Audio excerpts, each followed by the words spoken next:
चलिए देखिए, ये यूजीसी नेट का है। ठीक है, unit number second social work का। और आप सभी लोगों ने देखा भी है, लास्ट टाइम में हमने कुछ पॉइंट पर चर्चा भी किया था कल की क्लासेस में। ठीक है भाई, क्या है समाज शास्त्र को लेकर, उसकी अवधारणाओं पे भी चर्चा किया था। कुछ इंपॉर्टेंट पॉइंट्स भी थी, संस्थाएं क्या थी, संरचना किसने दिया है, इन सभी चीज़ों के बारे में मैंने कल बात कर चुका था। और आज उसी क्रम में एक पॉइंट और पूछा जाता है, कई बार एग्जाम में प्रश्न बनकर आता है सामाजिकरण को लेकर भी। ठीक है, हम इस पर भी थोड़ा सा देख लेते हैं वर्बली कि क्या क्या चीज़ें इसमें इंपॉर्टेंट है जो हम लोगों को ध्यान रखनी होगी एग्ज़ाम में।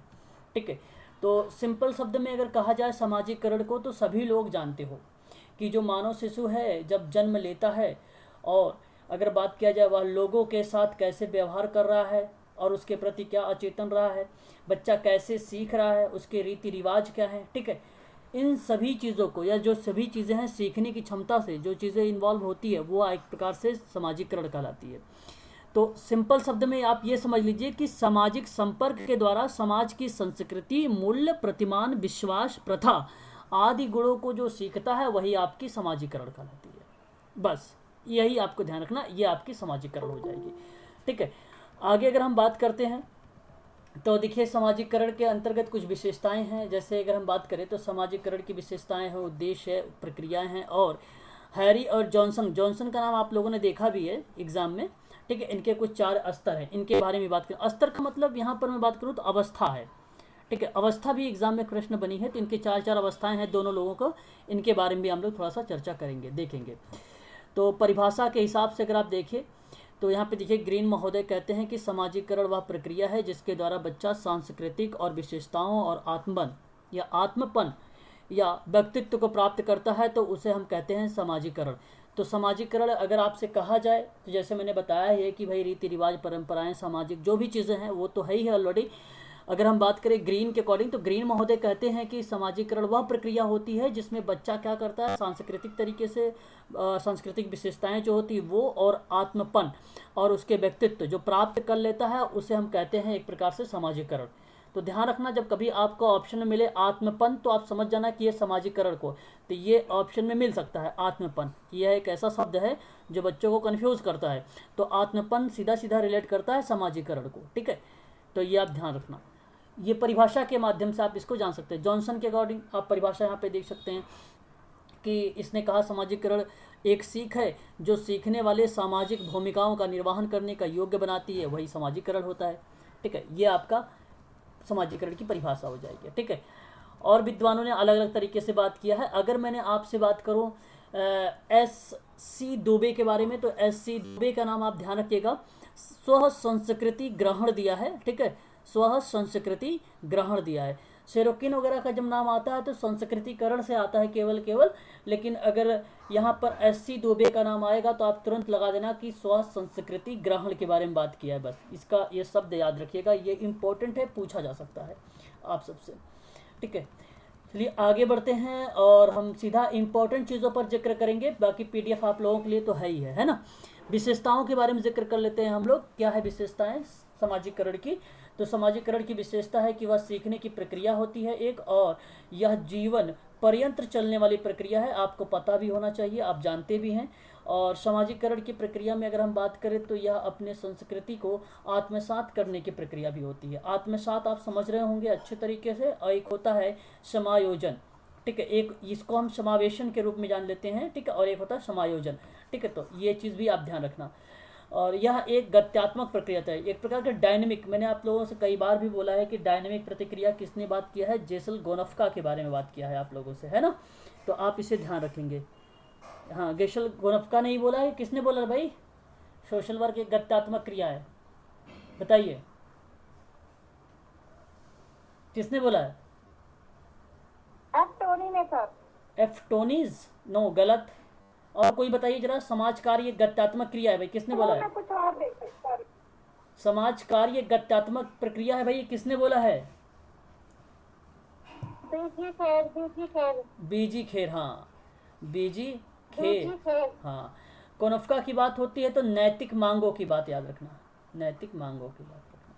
ठीक है, नैतिक मांग समय एवं स्थान के सापेक्ष होता है, ये भी आपका सामाजिकरण के अंतर्गत आएगा। तो समय और स्थान के सापेक्ष है क्या? सामाजिकरण, याद रखना।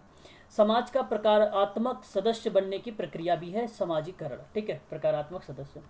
उद्देश्य की बात कर लेते हैं। इसका उद्देश्य क्या होता है? उद्देश्य यही होता है कि बच्चों को जो है, समाजीकरण का उद्देश्य यही है कि बच्चों को अनुशासन का पाठ पढ़ाया जाए, प्रत्येक व्यक्ति में प्रेरणा उत्पन्न किया जाए, सामाजिक भूमिका से अवगत कराया जाए, व्यवहारों में अनुरूपता लाया जाए। तो प्रतिकूलता नहीं, अनुरूपता की बात करता है, ठीक है। तो ये एक प्रकार के 4 पॉइंट जो दिया है मैंने, आपकी विशेषता के बारे में बात किया है समाजीकरण के लेकर।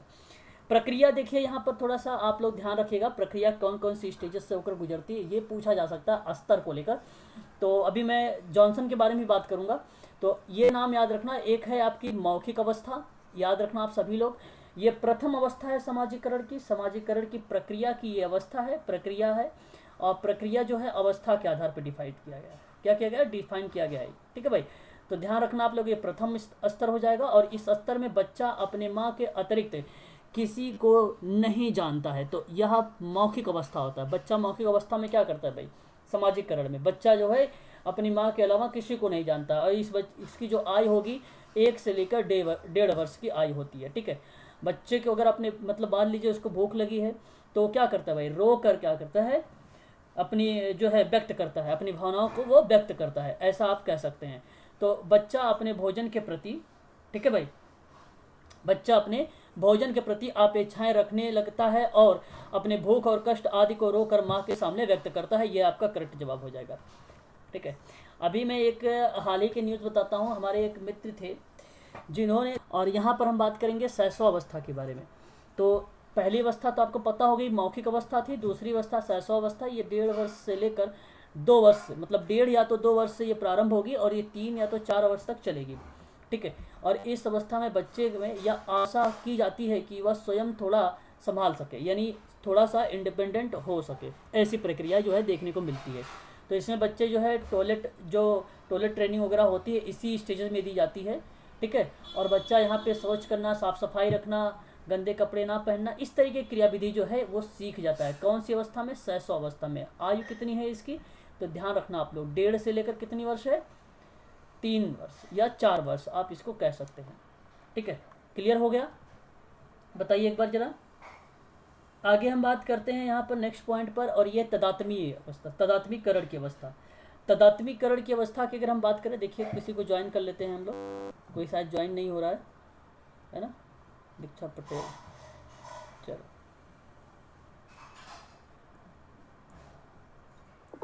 भाई।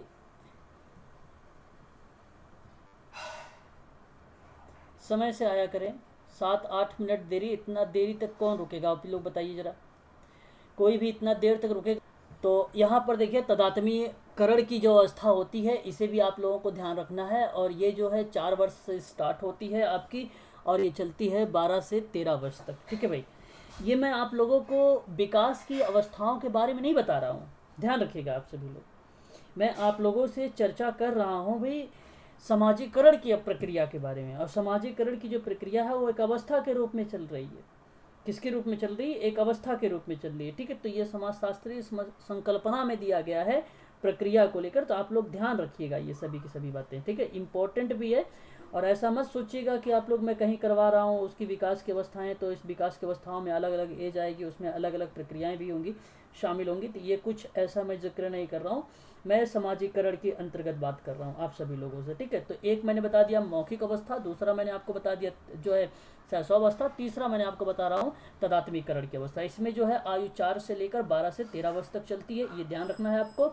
और अगर मैं आपसे बात करूँ इसमें, तो पारिवारिक नियम के अनुसार बच्चे क्या करने लगते हैं? व्यवहार करने लगते हैं, ठीक है।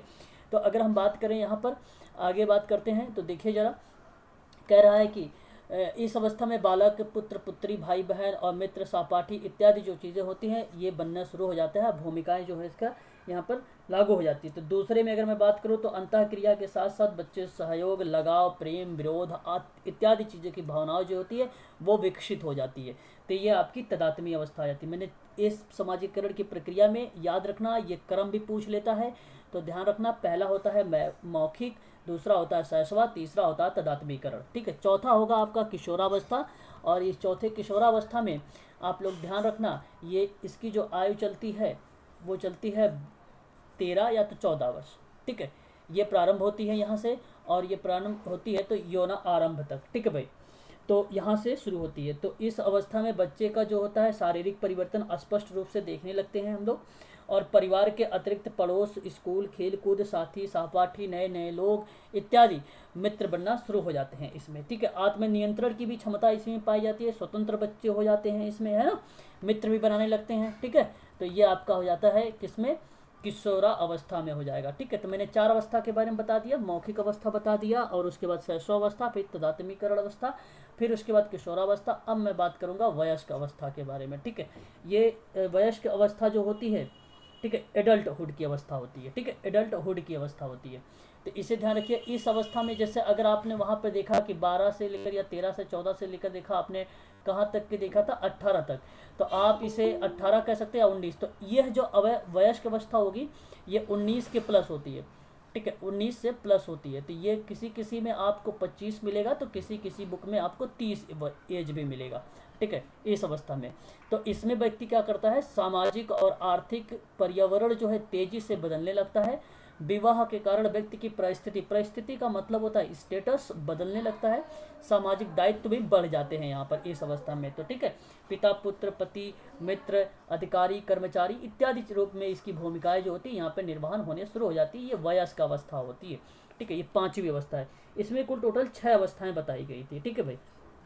चलिए एक और अवस्था की बात कर लेते हैं, वृद्धावस्था के बारे में। वो ज्वाइन करने के लिए बोला है। ओके, ठीक है, ठीक है भाई, चलो ज्वाइन कर दिया। आगे बात करते हैं, ठीक है। तो देखो वृद्धावस्था की हम बात करते हैं, तो वृद्धावस्था जो है ये लास्ट तक चलती है, और ये आप कह सकते हैं मृत्यु पर्यंत तक चलेगी, ठीक है भाई। तो इस अवस्था में अगर मैं आपसे बात करूँ तो शारीरिक होता है, सामाजिक होता है, सामाजिक होता है, अनेक परिवर्तन आ जाते हैं वृद्धावस्था में, ठीक है। और परिवार में नाना नानी, दादा दादी इत्यादि की प्रक्रिया जो होती है स्टेटस बनना शुरू हो जाती है, ठीक है। तो ये होता है सामाजिकरण। तो सामाजिकरण में ध्यान रखना है आप सभी लोगों को कि अवस्थाएं कौन कौन सी होती हैं, प्रक्रियाएं कौन कौन से रूप में आती है, process of stage of socialisation.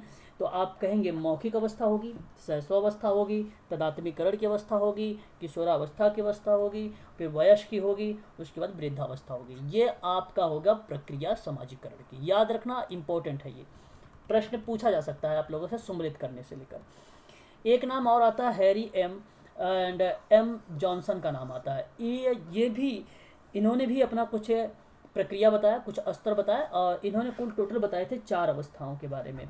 एक इनकी अवस्था है मौखिक अवस्था, याद रखना आप लोग, मौखिक अवस्था में इन्होंने जिक्र किया है। और अगर नाम से पूछेगा तो आप इनका नाम बताना, जॉनसन का नाम मौखिक अवस्था होगा, शैशवावस्था होगा, और उसके बाद एडिपस होगा। एडिपस और इलेक्ट्रा जो ग्रंथि है ये सिगमंड फ्रायड की जो तीसरी अवस्था है वहाँ से ली गई है, तो इसे भी आप ध्यान रखिएगा, ठीक है।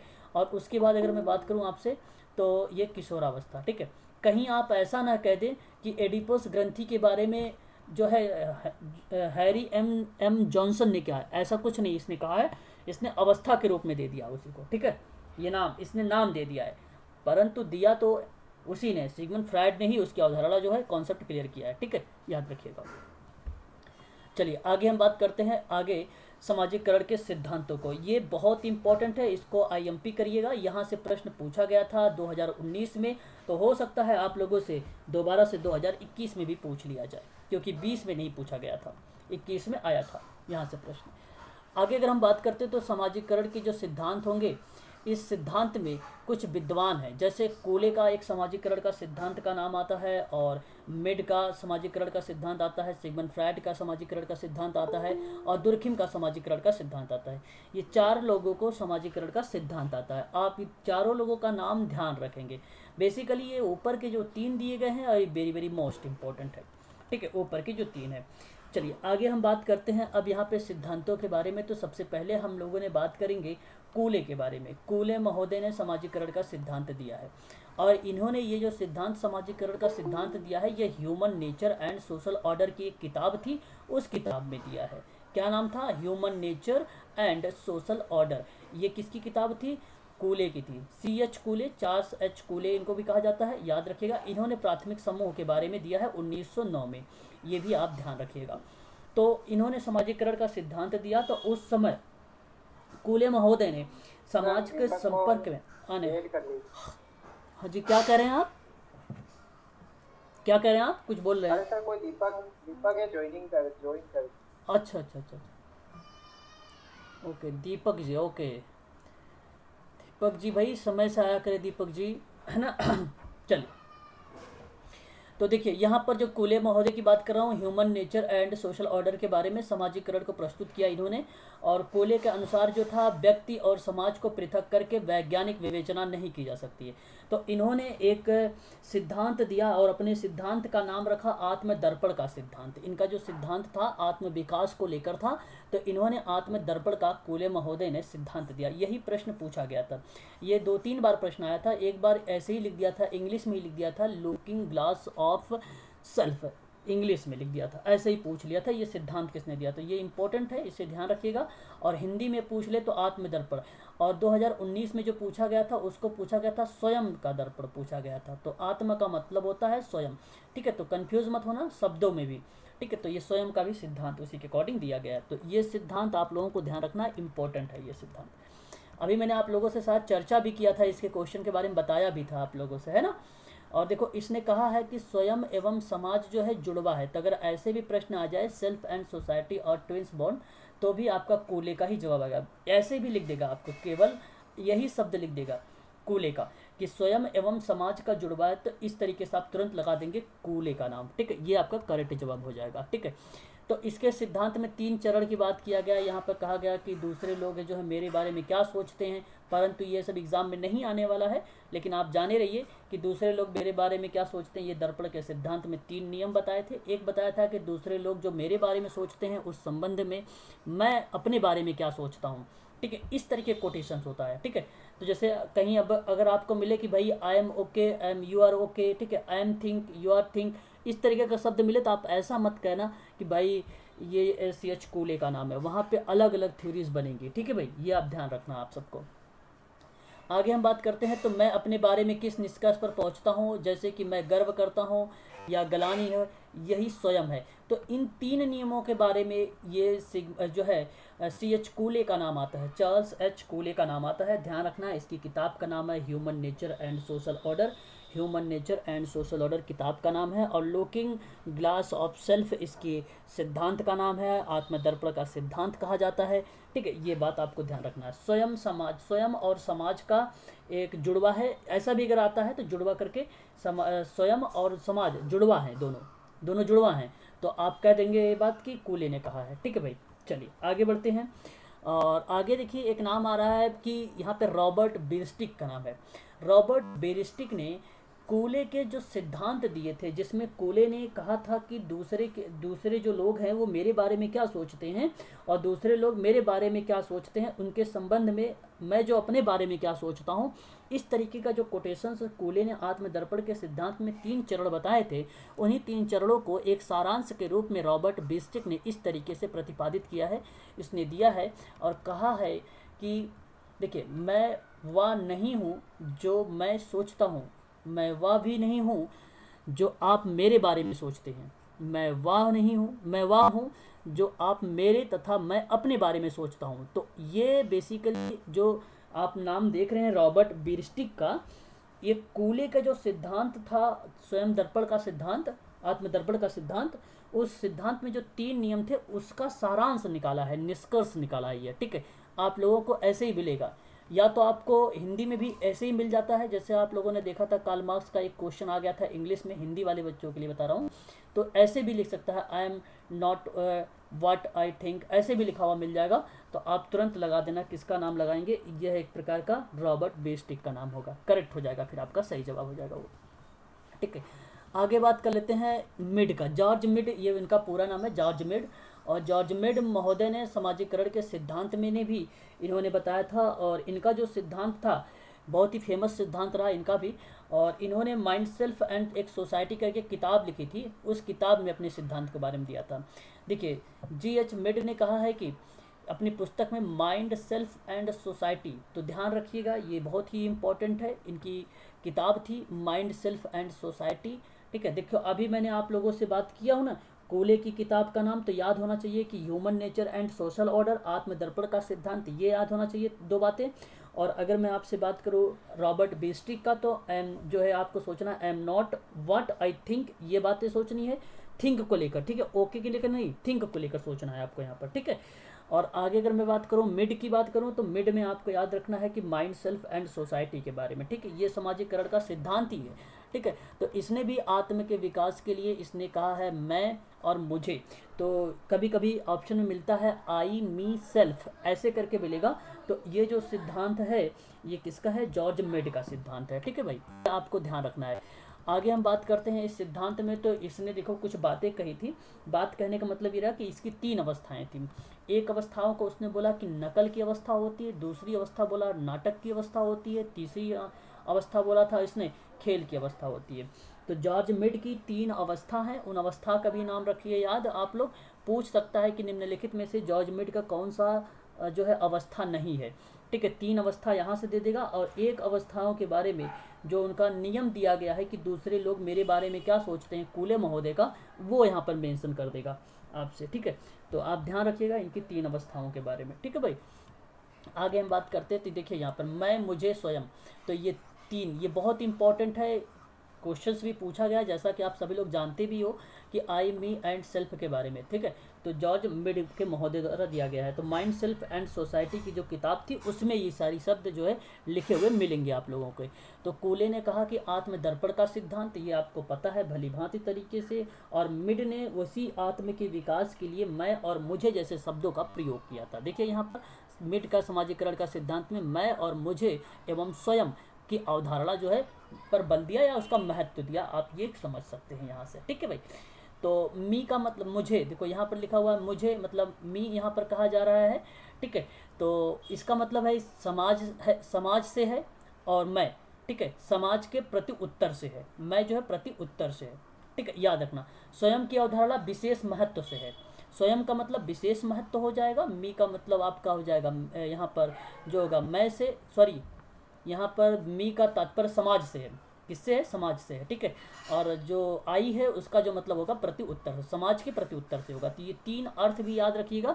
हो सकता है कभी कभी पूछ ले आपसे कि जॉर्ज मिड का जो सिद्धांत दिया गया है आई मी एंड सेल्फ, तो उसमें सेल्फ की अवधारणा क्या, तो ऐसे लिख देगा। तो सेल्फ की अवधारणा क्या, तो आपको बताना पड़ेगा उसमें, है ना। तो स्वयं की अवधारणा है विशेष महत्व से, किससे है, विशेष महत्व से, ठीक, ये बात आपको ध्यान रखनी होगी। तो यहाँ पर आप देखिए तो इनकी जो 3 अवस्थाएं हैं, नकल करने की अवस्था है, नाटक की अवस्था है, ये आपको मिल जाएगी थोड़ा सा डीप में भी पढ़ने के लिए। मुझे नहीं लगता कि ये इंपॉर्टेंट है, तो मैं आगे बढ़ रहा हूँ, ठीक है ना। बाकी तो मैंने करवा रखा हूँ आप लोगों को अलग से भी, लेकिन मैं यहाँ पर मुझे कवर करना है सारी चीज़ें ना, तो इसलिए थोड़ा सा फास्ट भी चलूँगा, ठीक है। तो आप लोगों ने अभी तक देख लिया यहाँ पे कूले महोदय का नाम देख लिया आपने, जॉर्ज मिड का नाम देख लिया। कूले ने ह्यूमन नेचर एंड जो है सोशल ऑर्डर के बारे में, किताब के बारे में जिक्र किया था, उसमें आत्मदर्पण का, लुकिंग ग्लासेस सेल्फ की बात किया था। और उसके बाद कूले ने 3 नियम बताए थे, ये भी जान लिया। फिर रॉबर्ट बेस्टिक का नाम देख लिया आपने, मैं वह नहीं हूँ जो मैं नहीं सोचता, जो मैं नहीं सोच, मतलब मैं वो सोचता हूँ जो मैं सोचता हूँ, मैं वह नहीं हूँ जो मैं सोचता हूँ, ये था। फिर मिड का बारे में आपको ध्यान रखना होगा। तो मिड की अगर मैं बात करूँ तो मिड का नाम आता है माइंड, सेल्फ एंड सोसाइटी के बारे में। और उसके बाद अगर मैं बात करूँ तो उसने आई और मी एंड सेल्फ के बारे में बात किया है। फिर नाटक की अवस्था के बारे में भी जिक्र किया था, और उसने भी कई 3 अवस्थाओं के बारे में बात किया था, नकल की बात भी किया था उसने, है ना। और उसके बाद खेल की अवस्था के बारे में भी बात किया था। अगर हम बात करते हैं सिगमंड फ्रायड के बारे में, तो उसने समाजीकरण के मनोविश्लेषक सिद्धांत दिया, तो साइको एनालिटिकल सिद्धांत, ये कई बार पूछा भी गया है एग्जाम में, सम्मिलित वाले में काफ़ी बार आप लोगों ने देखा है इसका, है ना। तो ये तो आपका सही हो जाएगा, ये तो आपको पता ही है, मुझे बताने की ज़रूरत भी नहीं है। परंतु आप लोग थोड़ा सा यहाँ पे ध्यान दीजिएगा कि फ्रायड ने व्यक्तित्व के 3 तत्व बताए थे, ये आपको पता होना चाहिए, ठीक है, कि ईद, ईगो, सुपर ईगो के बारे में बताया है इसने 3 तत्व के बारे में, ठीक है। आगे अगर हम बात करें सिगमंड फ्रायड की, तो 2 मूल प्रवृत्तियां हैं, ठीक है, 2 मूल प्रवृत्तियां हैं। और 2 मूल प्रवृत्तियों के बारे में जो जिक्र होता है, वो किताब का नाम है सिगमंड फ्रायड का बियॉन्ड द प्लेजर प्रिंसिपल, ये भी आपको ध्यान रखना होगा, मैंने आप लोगों को बताया भी है इसके बारे में, है कि नहीं। और आगे बात करता हूँ तो इसने जो एक सिद्धांत इसका था एक मूल प्रवृत्ति थी इसकी एरोस, और एरोस को हम लोग बोलते हैं क्या, यौन सहज प्रवृत्ति, ठीक है। तो या ये आपका होगा, लेकिन इसमें स्वयं का नहीं आएगा, इसमें जो है स्वयं का नहीं आएगा। वो प्रश्न था कि स्वयं किससे किससे संबंधित था, कौन कौन से विद्वान लोगों ने बात किया है, ये चीज़ें थी उस प्रश्न में 2019 वाले में। परंतु इसमें स्वयं अभी नहीं आया है, यौन सहज प्रवृत्ति में आएगा, इसी मूल प्रवृत्ति में, परंतु इसमें नहीं आएगा। तो आप ध्यान रखिएगा, इसका जो मतलब होता है कि जीने का सुख और पुनरुत्थान से है। ठीक है भाई, ये भी आपको ध्यान रखना होगा। आगे हम बात करते हैं, इसी में आपको बताऊं लिबिडो की बात आती है। ठीक है भाई, काम प्रवृत्ति की जो बात आती है, ये लिबिडो की सिगमंड फ्राइड की किस मूल प्रवृत्ति में आती है, इरोज में ही आता है। तो आप भी इसे ध्यान रखिएगा। ठीक है, आगे हम बात करते हैं, एक है मृत सहज प्रवृत्ति, ये है मृत सहज प्रवृत्ति, है ना। तो यह एक प्रकार से थेनाटोस है। क्या है ये? एक प्रकार से थेनाटोस है ना। तो थेनाटोस तो आप जानते ही होंगे। थेनाटोस का मतलब आप समझ लीजिए यहाँ पर कि मनुष्य अपने आक्रामकता के कारण जब डेथ इंस्टिंक्ट की तरफ बढ़ता है, तो जैसे सहज प्रवृत्ति में आंतरिक रूप से विवश होकर वह परिणाम स्वयं को नुकसान पहुंचाता है। यहाँ से देखिए, स्वयं को नुकसान पहुंचाता है या आत्महत्या की बात करता है। तो यही प्रश्न था उसका सही जवाब, इसलिए आपका सिगमंड फ्राइड वाला वहाँ पर सही जवाब हो गया था। ठीक है, तो ये आपको ध्यान रखना है कि थेनाटोस में स्वयं को नुकसान की बात कहा है, आत्महत्या की जो, अच्छा आत्महत्या का सिद्धांत की बात आएगी तो आप ऐसा नहीं करेंगे कि आत्महत्या का सिद्धांत जो है भाई सिगमंड फ्राइड ने दिया है, ये गलत हो जाएगा।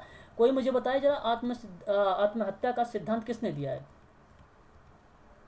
दुर्खिम ने दिया है। हाँ, आत्महत्या का सिद्धांत दुर्खिम ने दिया। तो ताकि, हाँ बहुत बढ़िया। अब हम बात करेंगे, देखो अभी तक मैंने आप लोगों से 3 लोगों के बारे में बात कर लिया है, एक बंदा और नाम आता है, उसका है दुर्खिम का सिद्धांत में। तो ये इंपॉर्टेंट है सिद्धांत, यहाँ से आना तो तय है एक प्रश्न। ठीक है भाई, इसी 4 पॉइंट से ही, ठीक है भाई, हर हालत में आएगा, किसी भी कंडीशन से पूछेगा, लेकिन इसी टॉपिक से पूछा जाएगा। और आगे हम बात करते हैं, तो दुर्खिम ने जो इनकी किताब थी, महोदय की किताब, इनका किताब था सोशियोलॉजी एंड फिलॉसफी करके। इस किताब का नाम याद रखना। इस किताब में इन्होंने अपनी किताबों में जो है सामाजिकरण के सिद्धांत पे इन्होंने कहा कि प्रत्यक्ष रूप से स्वयं का विकास के लिए सामाजिकरण पर चर्चा नहीं किया। तो इन्होंने एक बात देखा कि अच्छा, ऑप्शन में वहाँ पे दुर्खिम भी था, जब हम 2019 का क्वेश्चन पेपर हम लोग कर रहे थे तो दुर्खिम भी था, परंतु देखो यहाँ पर शब्द लिखा हुआ है स्वयं, तो इसका मतलब ये नहीं कि स्वयं का सिद्धांत इसने दिया है। इसका मतलब ये हुआ कि स्वयं के विकास के लिए इसने सामाजिकरण पर चर्चा नहीं किया है। ये आपका सही जवाब है, तो ये आपका करेक्ट हो जाएगा। और ऐसी बातें जो है फिलोसफी एंड जो है सोशियोलॉजी एंड फिलोसफी की किताबों में इसके मिलता है। तो ये बात आपको ध्यान रखना होगा। ठीक है, आगे अगर हम बात करते हैं तो यहाँ पर देखिए दुर्खिम महोदय की कुछ और बातें इन्होंने कहा है। किस बात के बारे में? फिर इन्होंने कहा कि सामूहिक प्रतिनिधान के बारे में। तो ये एक तो इम्पॉर्टेंट हो जाएगा, सामूहिक प्रतिनिधान। ये भी सम्मिलित वाले एक प्रश्न में मिला हुआ है, मैंने इसको देखा भी है और करवाया भी है आप लोगों से। तो सामाजिकरण के सिद्धांत का स्पष्ट करता है। ये सामाजिकरण बहुत ही इंपॉर्टेंट टॉपिक है सिद्धांत में। तो दुर्खिम ने यहाँ पर सामूहिक प्रतिनिधान की बात किया है, ये बात आपका 110% सही हो जाएगी। ठीक है, आगे बढ़ जाते हैं अब लोग। ठीक है, और इस तरीके से यहाँ पर दुर्खिम के अकॉर्डिंग बहुत सारी चीज़ें आती हैं। एक चीज़ तो आप ध्यान रखिएगा, इसके सिद्धांत में जो है समूहवाद की बात करता है। अब ये समूहवाद आप ध्यान रखिएगा, यहीं कहीं होगा, आई थिंक नहीं है शायद, लग रहा है, लेकिन लिख लीजिए। अच्छा, यहाँ पे मिल गया, देखो नीचे मिला है, यहाँ पर आप लोग नोट डाउन कर लीजिए कि ये बहुत इंपॉर्टेंट है कि दुर्खिम ने अतिवादी विश्लेषण के कारण अपने विचार को समाजशास्त्रवाद या समूहवाद का कहा है। तो समूहवाद लिखता है, तो ये समाजशास्त्रवाद नहीं आता है, क्योंकि सोशल वर्क के आप पेपर देने जा रहे हैं ना, तो सोशल वर्क में आपको समूहवाद मिलेगा। ठीक है, समूहवाद मिलेगा। ठीक है, ये आप ध्यान रखेंगे, ये दुर्खिम का ही है समूहवाद। तो ये कीवर्ड्स हैं, आप लोग इसको नोट कर सकते हैं, रख सकते हैं ध्यान में अपने, है ना। सामाजिक नियंत्रण की बात कर लेते हैं थोड़ा सा कि सामाजिक नियंत्रण क्या चीज़ें हैं। तो नियंत्रण बेसिकली क्या होता है, अभी आप लोगों ने एक प्रश्न कर रहे थे यूजीसी का, तो उसमें आपको देख रहे थे कि पहले दान आ रहा था, फिर सामाजिक विकास आ रहा था, फिर उसके बाद सामाजिक परिवर्तन आ रहा था, फिर सामाजिक नियंत्रण आ रहा था। तो ये थोड़ी सी भूमिका वहाँ पर आती है, परंतु आप इसका ध्यान रखें कि ये किन चीज़ों पर यूज़ बेसिकली किया जाता है। तो ये जो सामाजिक नियंत्रण की बात कर रहे हैं, तो इसका मतलब होता है कि समाज और अपने जो सदस्य होते हैं, समाज के जो भी समूह है, जो भी समुदाय है, उसको नियंत्रित करता है। नियंत्रित करने मतलब उसके व्यवहारों को नियंत्रण करना। ठीक है, तो ये चीज़ें होती है। तो देखिए यहाँ पे लिखा हुआ है कि सामाजिक नियंत्रण वह गतिविधि है जिसके द्वारा एक समाज अपने सदस्यों और समूह, मतलब आप देखो चाहे समूह की बात हो या सदस्य की बात हो या ग्रुप वर्क की बात हो, इनके व्यवहारों को क्या करेगा, एक प्रकार से नियमन करेगा। तो वही है, नियमन का मतलब एक प्रकार से नियंत्रण की प्रतिक्रिया की तरफ बढ़ रहा है, तो उसे हम कहते हैं सामाजिक नियंत्रण। सामाजिक नियंत्रण में एक नाम आता है, ये रोस का नाम आता है, रोस महोदय का। परंतु आप याद रखें ये कि आप यहाँ पे ये ना सोचें कि कम्युनिटी ऑर्गेनाइजेशन की मुर्रे जी रोस का नाम आ गया है, ठीक है भाई। ये रोस का जो नाम आता है, ये अमेरिकी समाजशास्त्र, इन्होंने बेसिकली सामाजिक नियंत्रण की अवधारणा जो है सबसे पहले इन्हीं के द्वारा दी गई थी, इरोस के द्वारा। इसको आप नोट कर लीजिएगा कॉपी पर, ठीक है, ये इंपॉर्टेंट होगा। आगे हम बात करते हैं, लेकिन कभी कभी इच्छाओं एवं आवश्यकताओं की पूर्ति के लिए कुछ व्यक्ति के अनुचित और समाज के विरोधी तरीकों को अपनाते हैं, तो ये भी आपका सही हो जाएगा यहाँ पर, है ना। चलिए यहाँ पर देखते हैं, समूह के स्तर में सामाजिक व्यवस्था को व्यक्तिगत स्तर पर जो है अनुरूपता को बनाए जाने के लिए, मतलब वही है, सारी चीज़ें जो है सामाजिक नियंत्रण की बात की जा रही है कि सामाजिक व्यवस्था को बनाया जाए और व्यक्तिगत तरीके से जो है जो उनका स्तर है उसको अनुरूप मिलाया जाए, उनको समाज की मुख्य धारा से जोड़ा जाए, ठीक है, उनके समस्यात्मक व्यवहार को समाप्त किया जाए। ये सारी क्रियाविधि जो हो रही है सामाजिक नियंत्रण में की जा रही है, ठीक है। सामाजिक नियंत्रण में आप अगर आप देखिए यहाँ पर लिखा हुआ है कि पुरस्कार और दंड दोनों जो है समाहित होगा। अगर आप अच्छा बिहेवियर करेंगे तो आपको पुरस्कार दिया जाएगा, अगर समाज में आप असामाजिक व्यवहार करेंगे तो आपको दंडित भी किया जाएगा, ठीक है। तो ये दोनों चीज़ें जो है इन्वॉल्व होता है। कभी कभी पूछ लेता है सामाजिक नियंत्रण में क्या क्या चीज़ें इन्वॉल्व है, ठीक है, तो आप कॉमन सेंस से भी लगा सकते हैं, ये तो आपका सही हो जाएगा।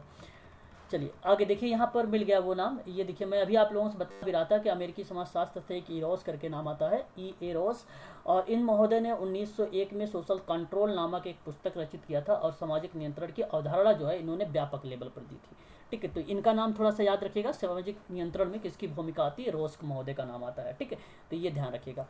हालांकि मॉडल में कम्युनिटी ऑर्गेनाइजेशन के मॉडल में मुर्रे जी रोस का नाम आता है, वहाँ पर भी ध्यान रखिएगा।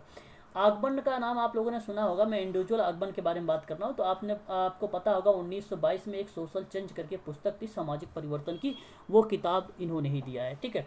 और यहाँ पे आगबन और निमकॉफ दोनों मिलकर इन्होंने एक पुस्तक लिखी, उसका नाम था a hand book of sociology करके, और इसमें लिखा था कि उसमें कि वह प्रतिमान जिसमें समाज के द्वारा व्यवस्थाएं बनाए जाए और नियम को स्थापित किए जाएं और उसका उपयोग किया जाए सही तरीके से, ठीक है। तो इस प्रक्रिया को हम लोग क्या बोल देते थे, सामाजिक नियंत्रण की प्रक्रिया बोल देते थे, ठीक है। तो समाज के द्वारा जो व्यवस्था बनाए रखने के लिए, नियम को स्थापित करने के लिए जब हम उपयोग में लाते हैं ऐसी प्रतिक्रिया, तो वह कहलाती है सामाजिक नियंत्रण, ठीक है, याद रखना। ये किताब है जो है आगबन और निमकॉफ की है, a hand book of sociology, याद रखिएगा। ये ऑप्शन में मिल सकता है जहाँ तक मुझे उम्मीद है, परंतु ये सही नहीं होगा, ठीक है, याद रखिएगा, नाम इसका ऑप्शन मिलेगा क्योंकि ये सोशियोलॉजी से संबंधित है। अब आजकल के जो प्रश्न बनाते हैं वो सोशल वर्कर के ही, कोई अध्यापक होगा, टीचर होगा, वही बनाएगा, तो इसलिए ज़्यादा से ज़्यादा वो सोशल वर्क के कंटेंट जोड़ना चाहता है, ना कि अदर सब्जेक्टों से कंटेंट जो है जोड़ना चाहता है। तो आप लोग इसका ध्यान रखेंगे, ठीक है। बाकी नाम याद रखेंगे तो अच्छी बात है, ठीक है, अगर नहीं भी याद है तो कोई बात नहीं है, ठीक है। आगे बात कर लेते हैं, यहाँ पर देखिए सामाजिक नियंत्रण की प्रक्रिया के बारे में। तो सामाजिक नियंत्रण की प्रक्रिया में देखिए एक नाम आ रहा है फीचर, फीचर इसलिए फीचर कहते हैं। अब ये देखिए क्या है फीचर, भाई कह रहा है कि सामाजिक नियंत्रण की शुरुआत जो है सामाजिकरण से होती है, जिसमें बच्चा व्यक्ति समाज के मूल्य और प्रतिमान सीखता है। बात तो मैंने शुरुआत में बता दिया भाई आप लोगों की, भाई है कि नहीं, कि सामाजिक व्यवस्था, रूल रेगुलेशन, कुछ मानदंड, ठीक है, ये जो सारी चीज़ें सांस्कृतिक वगैरह सीख रहे थे वो सामाजिकरण के ही रूप में आ रहा था, है ना। तो ये एक प्रकार का सामाजिकरण की ही प्रक्रिया में आएगी, और यहाँ पर सामाजिक नियंत्रण पढ़ रहे हैं हम लोग, और इसका शुरुआत जो है सामाजिकरण से हो रहा है, ठीक है, तो वही तो है आपका, ठीक है।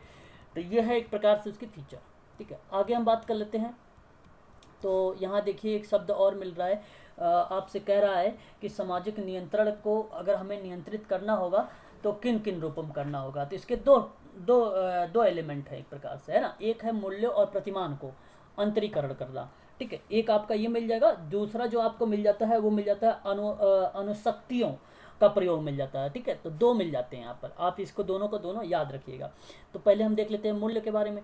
तो ये इसका मतलब ये होता है कि समाजीकरण के दौरान समाज में स्वीकृत नियम आदर्श को जो सीखता है, सीखने के दौरान विरोधी मूल्यों को उपस्थित में भी सकारात्मक मूल्यों को क्या करता है, व्यक्ति जोड़ सकता है या जुड़े रहता है, तो वह एक प्रकार से यह आत्मनियंत्रण भी हो जाता है। तो इसे हम क्या बोलते हैं कि मूल्य और प्रतिमानों का अंतरीकरण कर लिया है, ठीक है। ये आत्मनियंत्रण का मतलब अंतरीकरण कर लिया, ठीक है। तो जहाँ पर आप देख रहे हैं कि भाई समाज में स्त्रीकरण के जो नियम है, आदर्श को सीखता है, और सीखने के दौरान, उस दौरान अगर आप सीख रहे हो और उस दौरान विरोधी मूल्य उपस्थित हो जाते हैं, तो उसमें जब विरोधी मूल्य उपस्थित हो जाते हैं तो उसमें सकारात्मक मूल्यों को व्यक्ति के जुड़े रहते हैं, कुछ सकारात्मक मूल्य भी होते हैं वो जुड़े रहते हैं।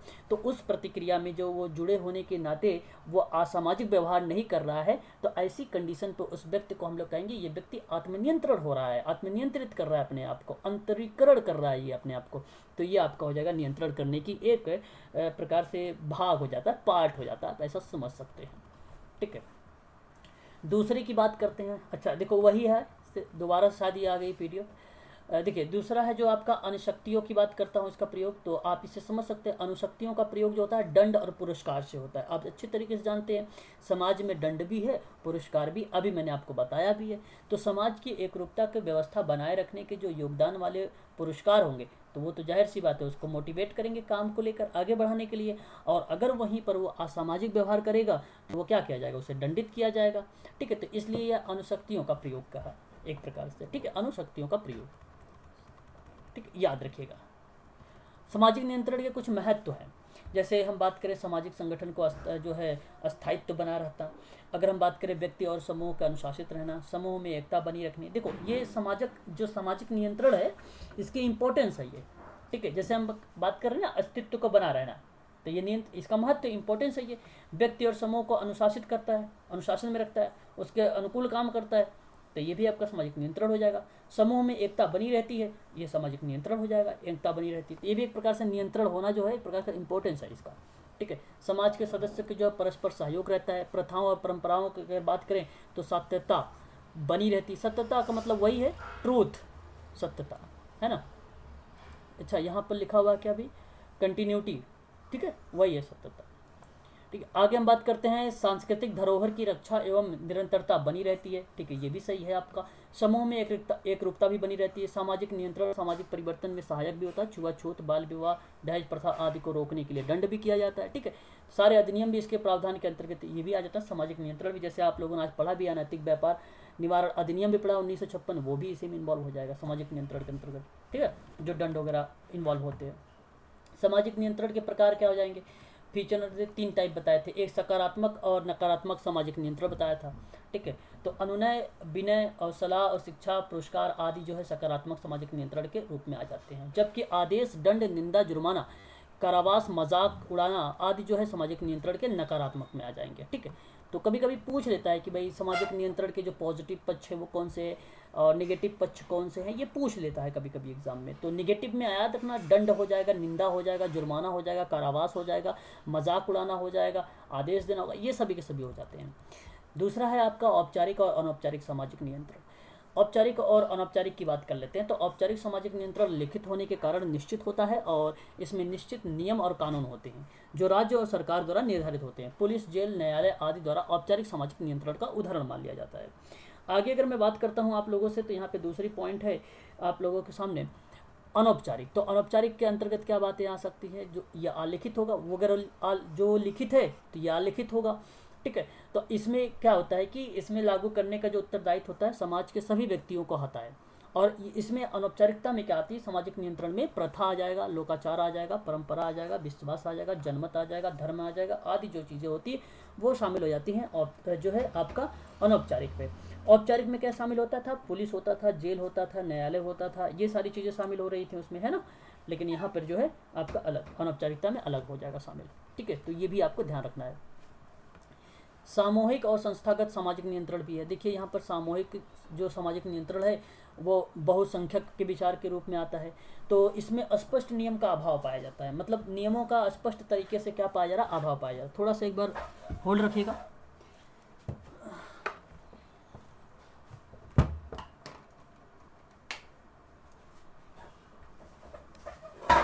बताइए, आवाज़ क्लियर है मेरी?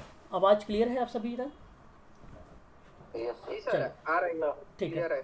तो देखिए यहाँ पर जो है एक प्रकार से अगर मैं बात करूँ सामूहिक और संस्थागत सामाजिक नियंत्रण में, तो सामाजिक जो सामूहिक नियंत्रण है वो बहुसंख्यक के विचार प्राथमिकता देती है उसमें, ठीक है, प्राथमिकता होती है बहुसंख्यक के विचार, मतलब कई लोग होते हैं क्योंकि समूह में है तो अब एक दो लोग तो है नहीं, कई लोग होंगे, उनकी विचारों को क्या दी जाती है, प्राथमिकता दी जाती है, इसीलिए इसे सामूहिक और संस्थागत सामाजिक नियंत्रण भी कहा जाता है। तो इसमें नियमों का तो अभाव पाया जाता है, जबकि संस्थागत नियंत्रण में व्यक्तियों की जगह नियम की प्रधानता होती है। संस्थागत में जो नियंत्रण की अगर मैं बात करूँ तो इसमें व्यक्तियों की जगह नियमों की प्रधानता होती है, परंतु बहुसंख्यक के विचारों में अगर मैं बात करूँ आप लोगों से तो उसमें लोगों का प्राथमिकता होता है, ठीक है, उनके विचारों की प्राथमिकता दी जाती है, तो इसे आप ध्यान रखेंगे। अच्छा सर, ये संस्थाएं हैं क्या अलग से कि यही बस? नहीं, संस्था क्या नहीं समझा, संस्था में नहीं समझा। मतलब जैसे इसमें जो मान लीजिए पूछ दिए संस्थाएं वगैरह कौन कौन सी हैं? नहीं, पर्टिकुलर संस्था वगैरह नहीं पूछता है, पर्टिकुलर संस्था का नाम थोड़ी ना पूछेगा कि ये संस्था का नाम बताइए जिसमें सामूहिक और संस्थागत सामाजिक नियंत्रण का काम चल रहा है। मैं तो आपको ये बता रहा हूँ यहाँ पर कि सामाजिक नियंत्रण की क्रियाविधि में आपको सामूहिक तरीके से भी और सामाजिक संस्थागत तरीके से भी सामाजिक को नियंत्रण किया जा सकता है। जहाँ पर सामूहिक नियंत्रण की बात होती है तो उसमें व्यक्तियों का अर्थात बहुसंख्यक के रूप में उनके विचार जो होते हैं उनको प्राथमिकता हम लोग देते हैं। अगर वहीं हम संस्था की बात करें तो संस्था जब होती है तो संस्था में नियम होते हैं, तो नियम जो बनाएंगे, नियम के अकॉर्डिंग जो काम होगा उसको हम सामाजिक नियंत्रण करेंगे, ना कि किसी व्यक्ति के बारे में। तो पर्टिकुलर व्यक्ति की यहाँ पर नहीं प्राथमिकता दी जाती है, नियमों पर प्राथमिकता दी जाती है, ठीक है, ये बात मैं कह रहा था। किसी संस्था वगैरह का नाम पर्टिकुलर नहीं आएगा, आप ऐसा ना सोचें कि किसी संस्था का नाम पूछे सामाजिक नियंत्रण किसने किया, ऐसा कुछ नहीं आएगा। अगर हम बात करते हैं यहाँ पर कार्ल मैनहाइम के बारे में, कार्ल मैनहाइम के बारे में, तो ये इनकी एक अपनी पुस्तक लिखा था इन्होंने इनकी जो पुस्तक थी माइंड एंड सोसाइटी करके, और इन्होंने दो प्रकार के सामाजिक नियंत्रण को बताया, एक था प्रत्यक्ष और एक था अप्रत्यक्ष। आप लोगों को पता होगा समाजकारी में इन्होंने एक बंदे कह रहे थे, उनका नाम बताना है आप लोगों को कि किसने कहा है प्रत्यक्ष तरीके से और अप्रत्यक्ष तरीके से समाजकारी की प्रक्रिया जो होती है की जाती है। बताइए किस विद्वान ने कहा है प्रत्यक्ष और अप्रत्यक्ष तरीके से समाजकारी की? फ्लोरेंस होलिस, हाँ ठीक, सही जवाब हो जाएगा आपका यहाँ पर फ्लोरेंस होलिस का नाम, ठीक है भाई, क्लियर, तो याद रखिएगा। चलिए आगे हम बात कर लेते हैं नेक्स्ट पॉइंट पर, और यहाँ पर हम बात करते हैं तो देखिए आपसे बात कर रहा है प्रत्यक्ष सामाजिक नियंत्रण। पहले हम प्रत्यक्ष की बात कर लेते हैं। अप्रत्यक्ष का मतलब क्या होता है भाई, मैंने आप लोगों से कई बार बोला हूँ कि जैसे अभी आप मेरे से बातचीत कर रहे हैं तो ये प्रत्यक्ष कर रहे हैं। अगर मैं आपका जो है कमेंट ना देखूं, कमेंट की आपसे रिप्लाई ना करूं, तो आप मुझसे अप्रत्यक्ष रूप से बात कर रहे हैं फिर तो, है ना। तो जो आप प्रत्यक्ष रूप से हैं, अगर इसमें देखो ये भी आता है फेस टू फेस, सामने भी अगर किसी के सामने जाके आप काम कर रहे हैं तो वो भी प्रत्यक्ष। मैं तो एक एग्जांपल दे रहा हूँ इस तरीके से कि आप मेरे से बात कर रहे हैं तो वो आपका प्रत्यक्ष ही कहेगा, ठीक है। और इसमें फेस टू फेस होता है, माता पिता मित्र गुरुजन आदि जो होते हैं ये चीज़ें जो है शामिल होती हैं प्रत्यक्ष में। और अप्रत्यक्ष में क्या होता है, जहाँ पर आपने क्या किया, आप हो नहीं परंतु उन चीज़ों पर कोई अलग चीज़, मतलब आपके हो सकते हैं विचार हो रहा होगा या तो आपका नियम होगा, ठीक है, तो वो वहाँ पे कंट्रोल कर रहा है। तो एक प्रकार से वो अप्रत्यक्ष। जैसे प्राथमिक प्रणाली क्या है, वो प्रत्यक्ष है क्योंकि आप डायरेक्ट जाके देते हो, लेकिन जो द्वितीयक प्रणाली है जैसे सामाजिक क्रिया है, समाज कल्याण प्रशासन है, और आपका एक है सामाजिक शोध है, ये जो तीन है आपके द्वितीयक प्रणाली के अंतर्गत, ये आपके अप्रत्यक्ष कहलाते हैं, ठीक है। क्योंकि आप इसमें क्या करते हैं, इसमें डायरेक्ट सेवार्थी से नहीं मिलते हैं, सेवार्थी के लिए आप क्या बनाते हैं, कल्याण कार्यक्रम योजनाएं बनाते हैं उसके लिए, है ना, तो इसलिए वो अप्रत्यक्ष हो जाएगी। ठीक उसी प्रकार से आपको यहाँ पे समझना है कि विभिन्न समूहों और संस्थाओं के द्वारा लागू किया जाने वाला जो नियंत्रण अप्रत्यक्ष सामाजिक नियंत्रण कहलाता है। जैसे राज्य ने दहेज निरोधक अधिनियम 1961 में लाया गया था, दहेज लेने के लिए दोनों को नियंत्रण करने का स्थापित में, तो यह एक प्रकार का आपका क्या कहलाता है, राज्य ने दहेज निरोधक अधिनियम 1961 में चलाया है। और ऐसा तो अप्रत्यक्ष है, परंतु प्रत्यक्ष रूप से देखा जाए तो आज भी तो चल ही रहा होगा। पूर्णता तो ठीक, अभी पूर्णता तो ये सही नहीं है ना कि दहेज प्रथा समाप्त हो गई है, तो परंतु आप ऐसा ना सोचिए कि दहेज प्रथा अभी भी चल रहा कि ये प्रत्यक्ष का पार्ट बन जाएगा, ठीक है। अगर आप सोच रहे हैं तो प्रत्यक्ष का पार्ट बनेगा, परंतु अगर इसको हटाना है तो ये अप्रत्यक्ष का पार्ट बनेगा, ठीक है, इनडायरेक्ट जिसको बोलते हैं आप लोग, ठीक है। चलिए इतनी बात तो क्लियर हो गई होगी आप लोगों को। तो ये चेतन है यहाँ पे नियंत्रण के लेकर रूप में, ठीक है, ये चीज़ें आप लोगों को आ जाती है सामाजिक नियंत्रण में। अब एक नाम आप देख लीजिए, यहाँ पे नाम आ रहा है किम्बाल यंग का नाम। इसने दो प्रकार के नियंत्रण बताए, एक बताया था सकारात्मक होगा, एक था नकारात्मक। बहुत ही ईजी था और पूछा भी नहीं जाएगा इसका नाम, है ना, याद रखिएगा। संगठित और असंगठित अश्वता के बारे में इन्होंने जो है गुरविच एवं मुर्रे ने बताया है 3 प्रकार के सामाजिक नियंत्रण में, एक संगठित, एक असंगठित, एक स्वता के बारे में। लैपियर का नाम आता है, 2 टाइप की बात किया है, तानाशाही, जनतांत्रिक, ठीक है। लैपियर का नाम याद रखिएगा, तानाशाही और जनतांत्रिक, ठीक है। चलिए आगे बढ़ते हैं, नेक्स्ट पॉइंट ले लेते हैं हम लोग, है ना। यहाँ पर कौन सा पॉइंट आ रहा है, ये कौन सी पॉइंट है भाई, अच्छा, हर्बर्ट स्पेंसर का द्विविकासीय सिद्धांत है ये, ठीक है, हर्बर्ट स्पेंसर का, ठीक। अगर हम इसके अकॉर्डिंग बात करें हर्बर्ट स्पेंसर के द्विविकासीय सिद्धांत के बारे में, तो स्पेंसर महोदय ने डार्विन के विचारों के आधार पर ही, डार्विन के विचारों के आधार पर ही, एक मिनट कहाँ चला गया ये रहा, है ना, मिल गया। चलो, डार्विन के विचारों के आधार पर ही समाज के द्विविकासीय स्वरूप के दर्शाने का प्रयास किया और डार्विन के जो प्राकृतिक चयन थे उसके नियम जानवरों और पौधों के बारे में दिया था, उसे स्पेंसर ने जीव विज्ञान से हटकर मानवीय समाज पर लागू कर दिया। तो याद रखना एक बात ये भी आप लोगों ने कि भाई क्या बात किया स्पेंसर ने जीव वैज्ञानिक डार्विन के जो विचार थे, जो वैज्ञानिक थे, वो उनके विचारों को, वो जो विचार था उनका नियम जो था जानवरों और पौधों पर था, परंतु वहाँ से हटाकर अब स्पेंसर ने मानवीय समाज पर लगा दिया था। तो ये थोड़ा सा इम्पोर्टेंट है। परंतु अगर हम बात करें तो इसने कहा कि परिवर्तन की जो दिशा होगी वो निम्न बिंदुओं से होगी। पहले तो ये होगा सिंपल टू कॉम्प्लेक्स, जिसको आप कहते हो सरल से जटिल की तरफ होगा। दूसरा होगा समरूपता और विषमता, यानी समरूपता से जो है विषम रूपता की तरफ, असंबद्धता, ठीक है, असंबद्धता से संबद्धता तक, और उसके बाद अनिश्चितता से निश्चितता की ओर। तो ये कभी कभी प्रश्न में बन सकता है आप लोगों से कि भाई जो हर्बर्ट स्पेंसर महोदय हैं, इनका द्विविकासीय सिद्धांत में किस तरीके से भूमिका आई है, तो डार्विन के विचारों से आई है, और इन्होंने परिवर्तन के कौन कौन से बिंदु के बारे में बात किया, पॉइंट्स के बारे में बात किया, समाज में जो हो रहे परिवर्तन के नियमों को व्यक्त करता है, वो है ये 4 बातें। यह आपको ध्यान रखना होगा। बाकी अगर आप देखेंगे तो इसके डीप में मैं आपको चाहो तो बता भी सकता हूँ, परंतु आप लोग इसे ध्यान रखें, इंपॉर्टेंट नहीं है, परंतु इसकी हेडिंग वगैरह ध्यान रखा करें, बस पॉइंट वगैरह, ताकि कॉन्सेप्ट आपको समझ में आए वो चीज़ें क्या होती है, ठीक है। आगे बढ़ते हैं, नेक्स्ट पॉइंट लेते हैं। देखो, एक आप लोग ध्यान रखना, मॉर्गन का सामाजिक परिवर्तन का सिद्धांत है, ठीक है, तो आप इसे भी ध्यान रखिएगा। मॉर्गन का है सामाजिक परिवर्तन का सिद्धांत, किसका है, मॉर्गन का है, ठीक है, ये भी आप ध्यान रखेंगे।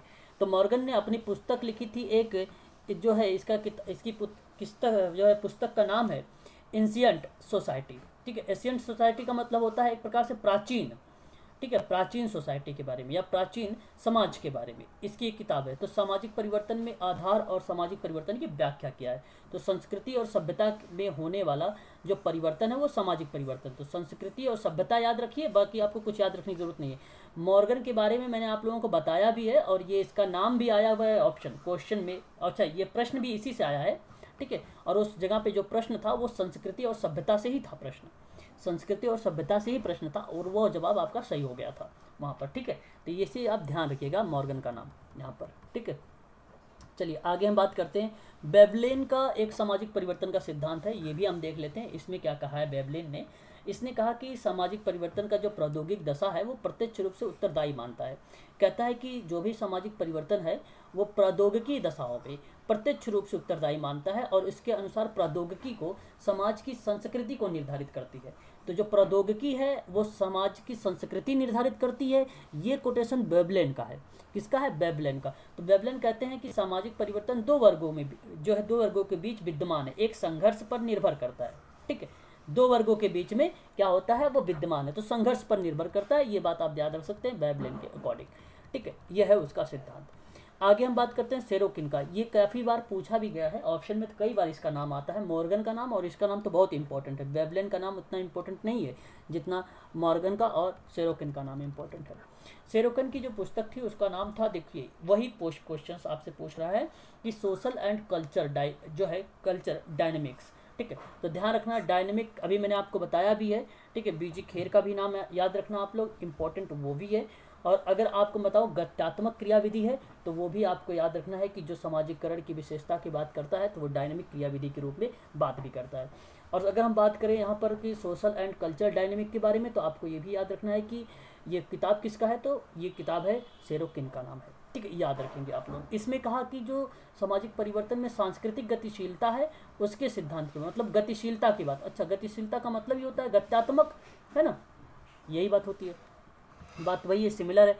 अगर हम बात करें इसके अनुसार तो संस्कृति एक सामूहिक मनोवृत्ति है जो पूरे समाज में व्याप्त है। जब संस्कृति और सामूहिक मनोवृत्ति में परिवर्तन होता है तो समाज में भी परिवर्तन दिखाई देने लग जाता है। ये बात होता है आपका सेरोकिन के अकॉर्डिंग।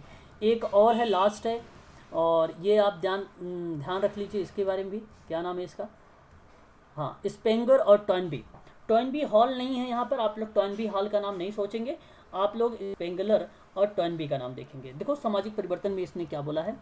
तो इन महोदय की अगर मैं बात करूँ तो आप ध्यान रखना, सामाजिक परिवर्तन की जो इनकी किताब थी, दी डिक्लाइन ऑफ द वेस्ट, ये आप ध्यान रखिएगा, दी डिक्लाइन ऑफ द वेस्ट इनकी किताब का नाम है। और इसमें जो है द्विविकासीय सिद्धांत, जो द्विविकासीय सिद्धांत था स्पेंसर का, जिन्होंने डार्विन का जो जीव विज्ञान पर लिया था, जिन्होंने पौधे और जानवर पर किया था, और उसने फिर समाज पे करना, मानवीय समाज पे करना शुरू कर दिया स्पेंसर ने, उसके इसने आलोचना कर दी।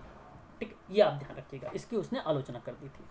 ठीक, आगे हम बात कर लेते हैं। एक और है भाई आगमन के बारे में, आपको पता है सोशल चेंज के बारे में आता ही है, इसका नाम ये, इसने सांस्कृतिक विलंबना का सिद्धांत दिया है। आगमन ने किसका सिद्धांत दे दिया है? सांस्कृतिक विलंबना का सिद्धांत दिया, तो याद रखिएगा, इंपॉर्टेंट है। अच्छा, इसका देखो किताब का नाम भी आ गया, सोशल चेंज उसकी किताब है, 1922, याद रखिएगा आप लोग, 1922 है ना। और इसमें सामाजिक परिवर्तन के सांस्कृतिक विलंबना का सिद्धांत प्रस्तुत किया, और इसने दो भागों में विभाजित किया है। एक का नाम रखा भौतिक संस्कृति, या दूसरे का नाम रखा अभौतिक संस्कृति। बस आप यही याद रखिए, एक सोशल चेंज नाम याद रखिए, और एक आपको याद रखना है कि संस्कृति का विलंबना। ठीक है, कल्चर लैग, आपको ये मिलेगा ऑप्शन में, कल्चर लैग आ सकता है, ऐसे लिखा, आपको कल्चर लिख देगा या सांस्कृतिक लिख देगा, और उसके बाद लिख देगा हिंदी में ऐसे लैग। ठीक है, ये लिख देगा, तो आप तुरंत मार देना किसका नाम, आगबर्ण का नाम लगा देना। ठीक है, ये आपका करेक्ट जवाब हो जाएगा। यहाँ तक तो बात क्लियर हो गई होगी आप लोगों को। और एक नाम और देख लीजिए, यहाँ पर जो है विल्फ्रेडो पैरेटो का नाम आता है। विल्फ्रेडो पैरेटो का जो नाम आता है, इसकी अगर किताब की बात करूँ तो माइंड एंड सोसाइटी की किताब है इसकी, सामाजिक परिवर्तन में इसने सिद्धांत दिया था। ठीक है, तो अगर हम बात करें यहाँ पर इसके परिभ्रमण के लेकर इसने जो सिद्धांत दिया है, तो उसमें बात किया है आर्थिक को लेकर और राजनीतिक को लेकर, धार्मिक के क्षेत्रों में होने वाले जो परिवर्तन उसके बारे में बात किया है। ठीक है, तो याद रखिएगा, ये भी इम्पोर्टेंट था, है ना। ठीक है भाई, इतना तो क्लियर हो गया होगा आप लोगों को, बताइए जरा एक बार। तो इस तरीके से जो पैरेटो का जो अभिजनों का परिभ्रमण है, अभिजनों का जो परिभ्रमण है, ये सिद्धांत किसने दिया है? विल्फ्रेडो पैरेटो ने दिया है। माइंड एंड सोसाइटी करके किताब है उसकी, उसी किताब में लिखा है, और इसने आर्थिक, राजनीतिक, धार्मिक क्षेत्रों में होने वाला जो परिवर्तन था उसके बारे में जिक्र किया है। बस इतनी बात आपको ध्यान रखना है। ठीक है भाई, चलिए देखते भी कितना है यार। ठीक है, चलिए, अच्छा ये समाप्त हो गया है आप लोगों का। ठीक है, एक नेक्स्ट पॉइंट लेते हैं अब। ठीक है, थोड़ा सा आप लोग रेस्ट कर लीजिए, है ना। सुनिए, प्रकारवाद के बारे में आप लोगों से यूनिट नंबर अगर आप सेकंड देखेंगे तो उसमें प्रकारवाद के उपागम के बारे में मिलेगा। लेकिन आपको ध्यान रखना है यहाँ पर प्रकारवाद में थोड़ी सी चीज़ें कि प्रकारात्मक शब्द किसने दिया, लेकिन प्रकारात्मक शब्द के साथ अगर मनोविज्ञान जुड़ा रहेगा तो फिर आपका सेंस अलग हो जाएगा, क्योंकि मानव व्यवहार के बारे में यूनिट नंबर सेकंड में तो ऑलरेडी दिया ही है, तो इसलिए हो सकता है आप लोगों से पूछ ले कि भाई क्या है प्रकारात्मक मनोविज्ञान। तो ध्यान रखना आप लोग कि इसकी संरचना, देखो अब ध्यान समझिएगा, इसकी उत्पत्ति जो हुई एक प्रकार से संरचनावाद के वर्णनात्मक तथा विश्लेषणात्मक उपागम के विरोध में हुआ था। और नाम याद रखना, अगर आपको मनोविज्ञान साथ में लिखा रहेगा तो विलियम जेम्स का नाम याद रखना आप सभी लोग। व्यवहारवाद की बात करता है तो भी विलियम जेम्स का नाम आ जाता है, लेकिन व्यवहार के जो पिता कहलाते हैं वो जेबी वर्सन कहलाते हैं, ये भी याद रखना है आप लोगों को। तो प्रकारवाद का जो स्थापना अमेरिका का एक हार्वर्ड विश्वविद्यालय है उसमें की गई थी। ठीक है, याद रखिए, विलियम जेम्स का नाम याद रखिए यहाँ पर बस, और प्लस में आप अमेरिका का हार्वर्ड विश्वविद्यालय का नाम याद रखिए। ठीक है, इतनी बात आप लोग यहाँ से ध्यान रखिए। चलिए आगे बढ़ते हैं। और संरचना जो आप लोग देखते होंगे एग्ज़ाम में भी कई बार मिल जाता है आप लोगों से भाई कि इसका वो करिए, सम्मिलित करिए, मैच करिए। तो संरचनात्मक प्रकारवाद के बारे में अगर कभी पूछा जाए तो आप किसका नाम लगाएंगे? टी पार्सन्स का नाम लगाएंगे? सर हाँ हेलो, हाँ बोलो। सर ये विलियम जेम्स की जो बात आपने की है, ये विलियम जेम्स प्रकारात्मक मनोविज्ञान के सिद्धांत है या प्रकार्यात्मक के? प्रकारात्मक मनोविज्ञान भाई, प्रकारात्मक थोड़ी ना है, प्रकारात्मक मनोविज्ञान के अंतर्गत आते हैं, है ना। ठीक है, प्रकारवाद के बारे में अगर कोई पर्टिकुलर अगर बात करता है तो वो दुर्खिम बात करता है, पर्टिकुलर। ठीक है, प्रकारवाद के बारे में बात करता है, दुर्खिम बात करता है। आगे देखिए, अभी आपको आएगा, टेंशन ना लो, अभी आएगा सब कुछ। तो संरचना प्रकारवाद के बारे में अगर मैं आपसे बात करूं तो यह केवल प्रकारवाद, देखो यहाँ पे संरचना जोड़ दिया है, तो आप जब भी कभी स्ट्रक्चरल पूछ ले या फंक्शनलिज्म पूछ ले तो आप तुरंत आंख बंद करके किसका नाम लगाएंगे, टी पार्सन्स का नाम लगाएंगे। अब यहाँ पर देखिए, यहाँ पे दो विचारक के नाम ध्यान से देखिएगा, दो विचारक का नाम आता है तो महत्वपूर्ण माना जाता है, एक दुर्खिम का भी नाम माना जाता है। तो अगर टॉलकाट पार्सन्स नहीं है तो दुर्खिम को लगाइए, और अगर दुर्खिम नहीं है तो फिर टॉलकाट को लगाइए, परंतु अगर दोनों मिल जाए तो फिर किसको दोगे। अब देखो मैं आपको बताऊं, ये आपको चाहे इग्नू की बुक लेकर पढ़ो, अच्छा मैं बताऊं, मैं कई बार बोलता हूं कि इग्नू की बुक पढ़ने के लिए, लेकिन अगर एक बुक अगर आप इग्नू के लेंगे तो उसमें कम से कम 4 ब्लॉक होते हैं, आप लोग जानते भी होंगे। तो आप उसकी आप पढ़ेंगे कैसे फिर, सबसे बड़ी दिक्कत ये भी है, इग्नू की अगर बुक लेंगे भी तो 4 ब्लॉक जो ले रहे हैं आप लोग पढ़ेंगे कैसे फिर, ठीक है। तो मैं आपको बता दूं, उसमें वही चीज़ें पढ़नी होगी जो इम्पोर्टेंट है, ऐसा थोड़ी ना कि सारा सब इग्नू की सारी कंटेंट पढ़ डालो, समझ में ही नहीं आएगा फिर तो पढ़ना क्या है, ठीक है। तो मेरा कहने का मतलब यहाँ पर यह है कि जो संरचनात्मक प्रकारवाद है, ठीक है, ये आपको इग्नू की भी बुक में मिलेगी, और ये आपको मिलेगी सीरीज वाली में नहीं मिलेगी। जैसे एक नीरज की सीरीज होती है, गुल्ली बाबा का सीरीज होती है, उसमें नहीं नाम मिलेगा आपको, ठीक है। दुर्खिम और टॉलकाट पार्सन्स की जो बुक मिलेगी आपको इग्नू वाली की जो 4 ब्लॉक होती है उस वाली किताब में समाज कार्य में मिलेगी आपको, समाजशास्त्र की, जहाँ पे अवधारणा के बारे में जिक्र किया गया है, ठीक है। तो ये दोनों का नाम, अब दोनों एक साथ नहीं आएंगे, अगर बाई दबे आ जाते हैं तो दुर्खिम, देखो संरचना लगाया है तो टॉलकाट पार्सन को ही लगाना फिर, ठीक है, और संरचना नहीं होगा तो फिर तो दुर्खिम को लगाना, प्राथमिकता टॉलकाट पार्सन को देना, ठीक है। और ऐसा होगा नहीं, और होगा तो कॉमन नंबर मिलेगा आप सभी को, याद रखिएगा, ठीक है। आगे हम बात करते हैं, अमेरिकी समाजशास्त्र में प्रकारवादी सिद्धांत का खास स्थान रहा है, और समाजशास्त्र में प्रत्यक्षवाद के साथ ही प्रकारवादी सोच भी धीरे धीरे विकसित हुई है, ठीक है। तो इसके ये प्रकार से ये दर्शन वगैरह के अंतर्गत बहुत चर्चे करते हैं ये लोग, ठीक है। तो उस पर हम जाएंगे नहीं ज़्यादा डीप में, ठीक है, सिर्फ आपको समझाते चल रहे हैं क्या क्या चीज़ें इंपॉर्टेंट है। इस्माइल दुर्खिम का नाम, देखो मैंने अभी आप लोगों से बोला भी है, देखो दुर्खिम ने प्रकारवाद के जो सामाजिक तत्व थे, जो सांस्कृतिक तत्व थे, ये एक प्रकार से एलिमेंट थे उस प्रकार का, और उन एलिमेंटों के बारे में जो प्रकारवाद के सामाजिक, प्रकारवाद में किसका, सामाजिक और सांस्कृतिक तत्वों के बारे में, तो सामाजिक और सांस्कृतिक तत्वों के बारे में टॉलकाट पार्सन थोड़ी ना बताया था, वो इस्माइल दुर्खिम बताया था। तो ये आपका सही हो जाएगा, यहाँ पर ऑप्शन ये वाला करेक्ट हो जाएगा, इस्माइल दुर्खिम के बारे में। तो नोट भी कर लिया करो कॉपी पेपर में, ठीक है। और ये फ्रांस के रहने वाले हैं, महान विद्वान, ये सब नहीं आने वाला है एग्जाम में आप लोगों से। कार्ल मार्क्स और मैक्स वेबर के साथ भी ये आधुनिक समाज विज्ञान में एक मुख्य शिल्पीय समाजशास्त्र के जनक भी कहे गए। तो समाजशास्त्र के जनक के रूप में अगर आप जान सकते हैं तो आप इनको भी रख सकते हैं अपने दिमाग में कि भाई प्रकारवाद के साथ साथ ये भी थोड़ा से फेमस रहे हैं, ठीक है, समाजशास्त्र में, ठीक है। जनक वगैरह भी नहीं पूछेगा कि भाई जनक कौन है, ये अब इतना सरल प्रश्न नहीं आने वाला है आप लोगों से। दुर्खिम का मैंने आप लोगों से 2-3 बात की थी एक बार कि भाई धर्म, अपराध और श्रम विभाजन के कितनी बातें की थी, धर्म, अपराध और श्रम विभाजन के बारे में, ठीक है। तो आप 2-3 चीज़ें आप लोगों को ध्यान रखना है। जैसे मैंने दुर्खिम में एक बात बताया था आप लोगों से, एक अरुणता जनजाति थी, आप लोग जानते भी होंगे। दुर्खिम ने जब धर्म के प्रकारों के बारे में उल्लेख करने की बात कर रहा था तो दुर्खिम चला गया ऑस्ट्रेलिया, और ऑस्ट्रेलिया गया तो वहाँ एक जनजाति मिली, जो है वो जनजाति थी अरुणता जनजाति। कौन सी अब एक ऑप्शन में आपको मिलेगा इस तरीके से कि भाई ऑस्ट्रेलिया में अरुणता जनजाति का अध्ययन किस विद्वान ने किया, क्या दुर्खिम ने किया है, या तो ऐसे मिल सकता है पॉइंट वाइज लिखा हुआ एक लाइन में, और अगर अरुणता जनजाति फैक्ट के रूप में आएगा तो आप सीधा लगा देना कि ऑस्ट्रेलिया में गया था, अरुणता जनजाति पर ये अध्ययन किया। तो सामाजिक व्यवस्था की इसने मांग बताई वहाँ पे कि भाई ये चीज़ें होनी चाहिए, ठीक है, कि ये चीज़ें नीड है, उसकी मांग है। अब ऐसा मत सोचना कि नैतिक मांग के बारे में इसने बोला, नैतिक मांग के बारे में कोरमका ने बोला है, ठीक है। लॉरेंस कोहलबर्ग ने नैतिकता के विकास के सिद्धांत के बारे में बात किया, लॉरेंस कोहलबर्ग ने, ठीक है, याद रखना। तो यहाँ पर ध्यान रखना कि नैतिक मांगों के बारे में इसने नैतिक मांग नहीं, ये कुछ मांग थी, उसके मांगों के बारे में इसने बात किया था, ठीक है, ये बात आपको ध्यान रखना है। तो धर्म और अपराध और श्रम विभाजन, ठीक है, ये 3 चीज़ों के बारे में दुर्खिम ने बोला है, ये आपको ध्यान रखना होगा। सामाजिक परिवर्तन का मूल्यांकन के बारे में देखो, अगर हम बात करें तो यहाँ पर कुछ पॉइंट आ जाती है। जैसे देखिए फ्रांसिस इस्माइल दुर्खिम की जो पुस्तक थी, पुस्तक तो भाई इंपॉर्टेंट है, इसका भी आप लोग थोड़ा सा ध्यान रखिएगा कि किताब में जो है नाम क्या क्या पूछा जा सकता है। तो इस्माइल दुर्खिम की जो किताब थी, उस किताब का नाम था the division of labour in society करके, ठीक है। ये किताब बहुत ही इंपॉर्टेंट है, इसको भी आप लोग को ध्यान में रखना होगा, ठीक है भाई। क्लियर हो गया इतनी बातें तो आप लोगों को बताइए जरा एक बार। क्लियर हो गया? चलो जी सर। तो हाँ ये आपको ध्यान रखना है 1893 में ये आपको ध्यान रखना होगा, ठीक है। अच्छा यहाँ पर अगर हम बात करें, देखिए यहाँ पे लिखा हुआ है कि जिसमें इन्होंने इकोनॉमी और सामाजिक प्रभाव को टूटने की अवधारणा को भी पेश किया था, ठीक है। तो आप ये भी याद रख सकते हैं, अगर ऑप्शन में मिले कि इकोनॉमी और सामाजिक प्रभाव को टूटने का जो बात किया है इन कॉन्सेप्ट के बारे में, तो आप ये भी कह सकते हैं कि भाई ये दुर्खिम की जो सिद्धांत था प्रकारवाद में, उसी में इसके बारे में चर्चा किया था। और ये the division of labour in society वाली जो किताब थी उसी में की गई है, ठीक है। श्रम तो विभाजन, ये एनोमी क्या है? इकोनॉमी एक प्रकार से आप ये कह सकते हैं दुष्प्रभाव समाज पर, है ना।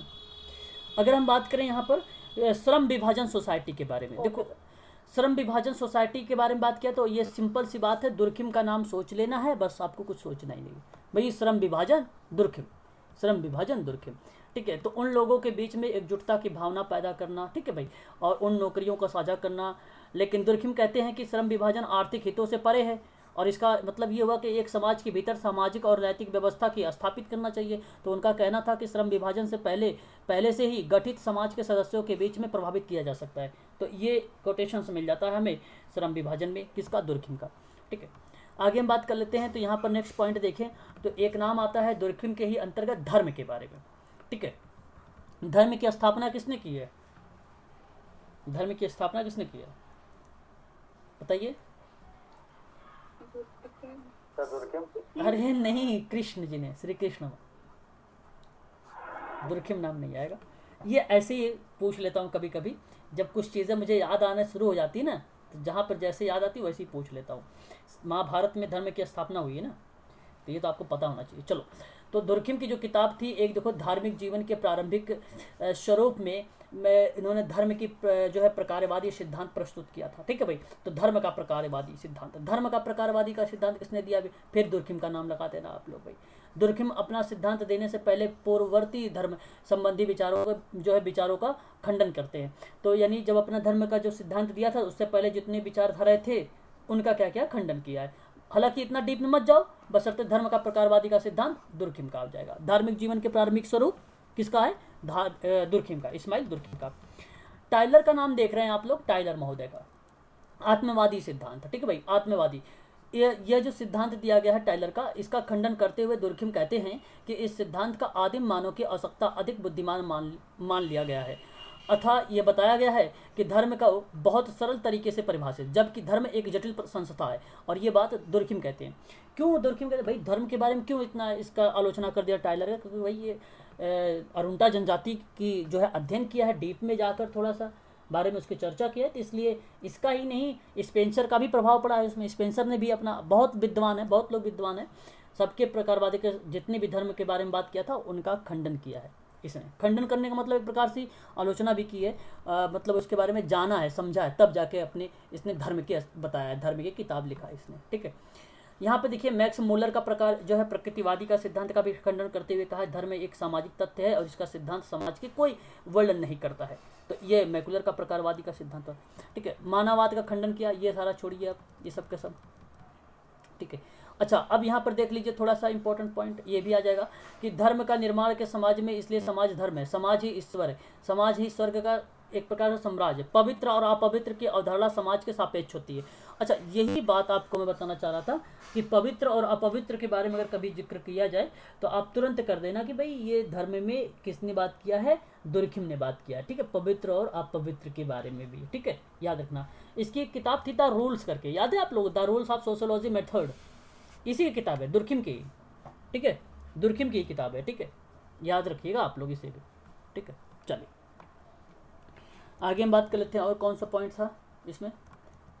टोटम सिद्धांत। देखो यहाँ पे थोड़ा सा अरुंटा जनजाति का, अच्छा यहाँ पे देखो, प्राचीन जनजाति अरुंटा का अध्ययन करने के ऑस्ट्रेलिया गए और यहाँ पर इन्होंने धर्म का एक रूप था टोटमवाद मिला।